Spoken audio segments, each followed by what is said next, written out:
Jangwa molimo, jangwa mafuta, jangwa bikamwa.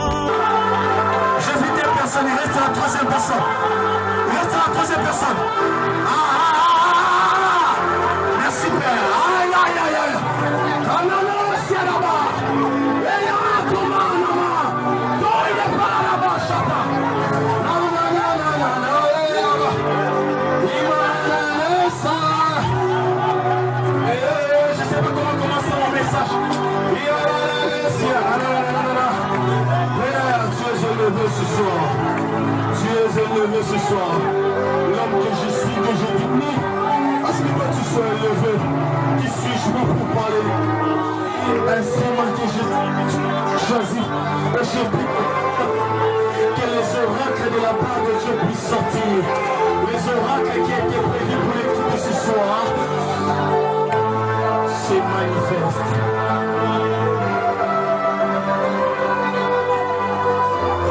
Vous alliez être des portions des Écritures alors que nous sommes debout. Je suis dans Luc 15, à partir du 11e verset. Ma Bible à moi déclare en disant ceci. Jésus dit encore, un homme a des fils. Le plus jeune dit à son père, donne-moi d'héritage. Alors le père partage ses richesses entre ses deux fils. Quelques jours après, le plus jeune fils vend tout ce qu'il a réussi et il part avec l'argent. Dans un pays éloigné, là il s'est conduit très mal. Et il dépense tout son argent. Quand il a tout dépensé, une grande famine arrive dans le pays. Et les fils commencent à manquer de tout.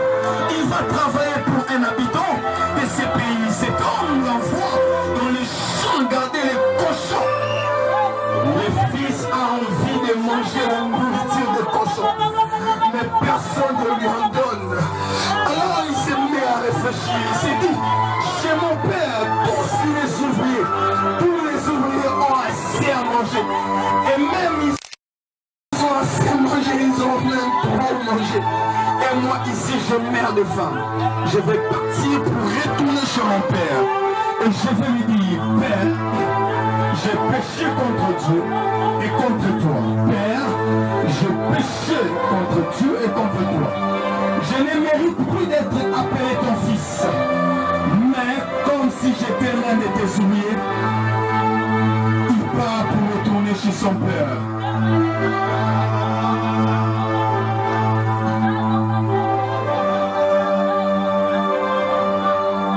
Je ne mérite plus d'être appelé ton fils. Mais comme si j'étais l'un de tes ouvriers, il part pour retourner chez son père. Le fils est encore loin, mais son père le voit et il pleure. Et puis c'est pour lui. Il court à sa rencontre. Il se serre contre lui et l'embrasse. Alors le fils dit à son père, Père, j'ai péché contre Dieu et contre toi. Je ne mérite plus d'être appelé. Mais le père dit à ses serviteurs, vite, apportez le plus beau vêtement et habillez mon fils. Mettez-lui une bague au doigt et des sandales aux pieds. Amenez le veau qu'on fait grossir. Tuez-les, mangeons et faisons la fête. Alléluia. Je lis les dernières portions des Écritures. Je suis dans Romains 8, le 1 au 6e verset. Maintenant, ceux qui sont unis au Christ Jésus ne peuvent plus être condamnés. En effet, quand quelqu'un est uni au Christ Jésus, la loi pour lui, c'est l'Esprit Saint qui donne la vie. Cette loi m'a libéré de la loi du péché et de la mort. La loi de Moïse ne pouvait pas faire. C'est là parce que la faiblesse des êtres humains l'a empêché d'agir. Mais Dieu a pu le faire. Il a envoyé son fils dans un corps semblable à celui des pécheurs pour les libérer du péché. Par là, Dieu a condamné le péché qui a... Dans rentré à lui-même, il s'est dit, combien de mercenaires chez mon père ont du pain en abondance et moi ici je meurs de faim. Mais la Bible est en train de dire ceci. Le fait de faire un choix pour sa destinée, il met devant de nous deux chemins. La vie et la mort, la bénédiction et la malédiction. Dieu ne nous a jamais imposé de choisir la vie. Il ne nous a jamais imposé de choisir la mort. Au contraire, Dieu nous nous a proposé donc de choisir la vie. Parce que lorsque tu choisis la vie, des générations à venir, jusqu'à la 4e génération, la vie sera en train de couler. Alléluia. Mais l'enfant prodigue se rend compte que dans la maison de son père, il y a des mercenaires qui mangent de pain en abondance. Mais lui, là où il est, il cherche même à manger les carouches de porc, mais on ne lui donne même pas. Il est rentré à lui-même pour faire un choix pour sa destinée. Il est rentré à lui-même pour faire un choix pour sa destinée. Séquence 17, étant rentré à lui-même, pas à l'extérieur de lui, mais étant rentré à lui-même, et je prie pour toutes ces personnes qui sont enseignés, que l'homme intérieur puisse t'interpeller afin de faire un choix pour ta destinée. Je prie pour quelqu'un que l'homme intérieur, que le Saint-Esprit, puisse te parler afin que tu puisses faire un très bon choix pour ta destinée. Que tu ne puisses pas faire un choix selon ce que tu es en train de voir, que tu ne puisses pas faire un choix sur ce que tu es en train d'entendre, mais que tu puisses faire un choix selon la volonté de Dieu. Au nom de... Il a fait un choix selon la volonté de Dieu. Pourquoi? Étant rentré à lui-même, il s'est dit, là-bas dans la maison de mon père, il y a des mercenaires qui ont de pain en abondance. Mais là où je suis, j'ai besoin même de ces pains, personne ne me donne. Il cherche les travaux, personne ne lui donne. Il cherche ce que personne ne lui donne. Voilà pourquoi j'aimerais prier. Excusez-moi, mais je vais quand même prier. Pour toutes ces personnes qui sont en dehors de la volonté de Dieu, que Dieu puisse occasionner des chemins assez atroces pour que tu puisses rentrer dans sa présence. Même si tu me donnes pain, mais je donne un amen à ta place. Pour la personne qui n'est pas dans la foi du Seigneur, pour la personne qui n'est pas encore dans la foi de Dieu, que Dieu puisse t'écribler comme des formats pour que tu puisses rentrer à toi-même et retourner à la maison du Père. Je prie même pour nous les ouvriers du Père, pour les ouvriers qui ne marchent pas selon la volonté de Dieu, pour nous les ouvriers qui ont double vie, que Dieu puisse nous cribler comme des formats, que nous rentrons dans la foi comme il faut. J'ai pris pour des choristes. Excusez-moi quand même, je vais prier. Nous sommes tous les enfants de Dieu. Alléluia. J'ai pris pour les choristes. Pour nous qui ne marchons pas selon la volonté de Dieu. Pour nous qui aimons coucher avec des hommes et femmes. Pour nous qui aimons vivre dans l'impudicité. Pour nous qui aimons vivre dans la masturbation. Pour nous qui aimons vivre. Que Dieu puisse t'écrire bien comme du format. Afin que tu rentres dans la foi. Donne-moi la main. J'ai pris pour toutes ces personnes qui n'en ont pas Dieu, je les sais ici.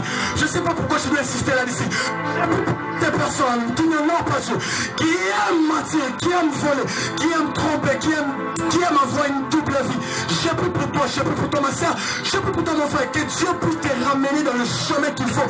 Au nom de Jésus, lorsque tu auras frappé la porte, ça sera fermé. Afin que tu retournes dans la voie du Père. Lorsque tu seras en train de demander, ça sera fermé. Pour que tu retournes dans la voie du Seigneur. J'ai pris que tu retournes. J'ai pris que tu retournes. J'ai pris pour toi que tu retournes dans la voie de Dieu. Fais un choix pour ta destinée. Fais un choix pour ton avenir.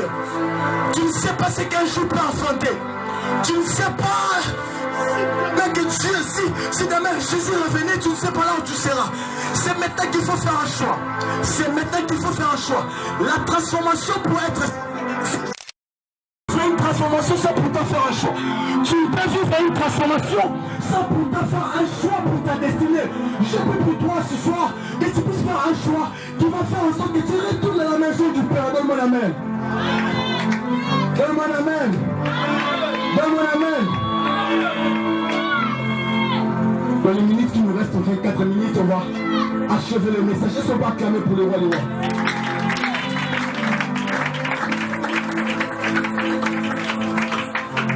Dans le deuxième point de faire un choix, il y a des sous-points qui sont attachés à ça. Un, d'abord, reconnaître ton état. Vous savez, frères et sœurs, c'est que lorsque tu ne reconnais pas ton état, tu auras du mal à expérimenter ou encore à vivre ta destinée comme il le faut. Vous savez, l'enfant prodigue, il a compris, il a reconnu son état. Il s'est dit, je suis un pécheur. Il a dit, mon père, pendant qu'il est rentré, il a dit, père, je vais dire à mon père, j'ai péché contre toi, je suis péché contre ton Dieu. Il a reconnu son état. Mais le problème avec nous, c'est qu'on a du mal à reconnaître que nous sommes dans le faux. On a du mal à reconnaître que nous ne sommes pas dans les droits chemins. On a du mal à reconnaître que notre vie est en dents de scie. On a du mal à reconnaître que je ne suis pas dans les chemins qu'il faut. Pour vivre un avenir glorieux, il sera question donc de reconnaître ton état et Dieu sera en train de frayer un chemin pour toi.